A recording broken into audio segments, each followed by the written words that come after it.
After the mediocre RS140 Max that I have reviewed already, it was time to look at the smaller member of the line, the RS120 Max. To be frank, I didn't expect much given the 140mm model's performance, but in the end I was hugely surprised in a good way. Here are the key features of the RS120 and RS140 Max fans. Briefly, 30mm thickness, the PWM controlled speeds, the LCP construction, Corsair's air guide technology, the magnetic dome bearing and the 0 RPM mode. The prices of these new Corsair fans are high, sky high I could say. It looks strange to have such high prices while at the same time these fans don't have anything innovative to show. There is no RGB lighting also, which could justify some bucks from their price. The fan has 7 blades and is made of liquid crystal polymer. The increased thickness enhances performance since it allows for larger blades and a larger motor. The only problem is that these fans will need more space than the typical ones, which are 25mm thick. As expected from a high-end fan, there are rubber pads on the corner to filter vibrations. Test methodology.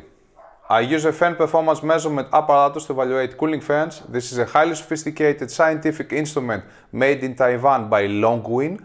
Besides the Longwin machine, I also use a hemianechoic chamber and a highly sophisticated and super expensive noise analyzer by Breuel & Kjær.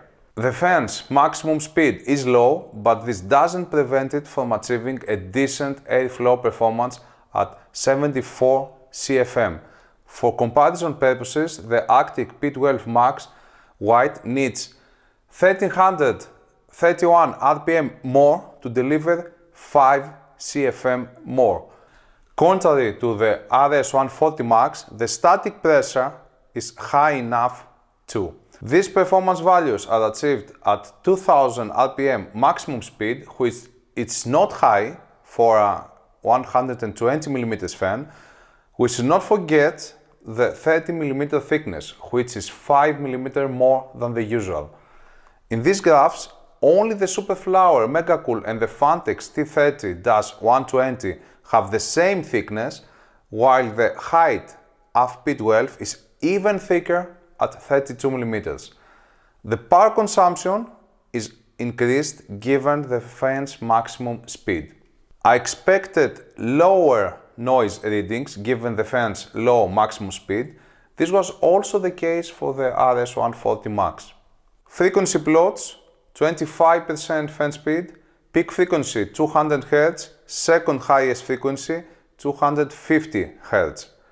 50% fan speed, peak frequency 400 Hz, 75% fan speed, peak frequency 500 Hz, second highest frequency 800 Hz, 100 fan speed, peak frequency 250 Hz, second highest frequency 1000 Hz.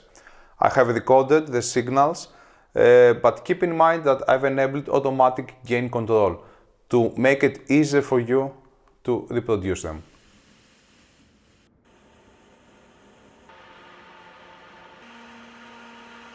Normalized noise tests: 20 decibels noise output, low speed, top airflow, top static pressure, average power consumption. 25 decibels noise output, low speed, high airflow, top static pressure, average power consumption. 30 decibels noise output, low speed, high airflow, top static pressure, increased power consumption.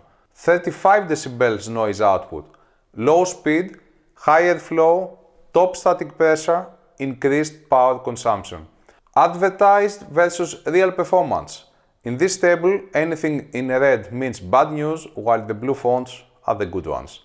The maximum speed is a bit higher in my measurements, and the same goes for airflow. On the contrary, the power consumption is notably higher than what Corsair states, which also applies to noise output. The registered static pressure is pretty high, but still notably lower than the claimed value. Unlike its big brother, the RS120 Max left an excellent impression on me since it performed very well in the normalized noise tests, especially in static pressure. The increased thickness seems to work better in the 120mm form factor. Despite the ineffective noise suppression design and bearings, the RS120 Max takes the lead in static pressure on all noise levels I measured while keeping a high airflow. This is not as easy as it sounds, with few fans simultaneously achieving high airflow and static pressure. Its thickness is increased to 30 mm so that you will need more space in your chassis. If you install this fan on a 38 mm thick radiator, you will need at least 68 mm of clearance. And given the high static pressure, the most suitable use for the RS120 Max is for cooling solutions. The high price will be a huge letdown factor for most buyers, and the lack of a daisy chain option is a big miss in this price category. I'm not sure why Corsair didn't include a daisy chain option.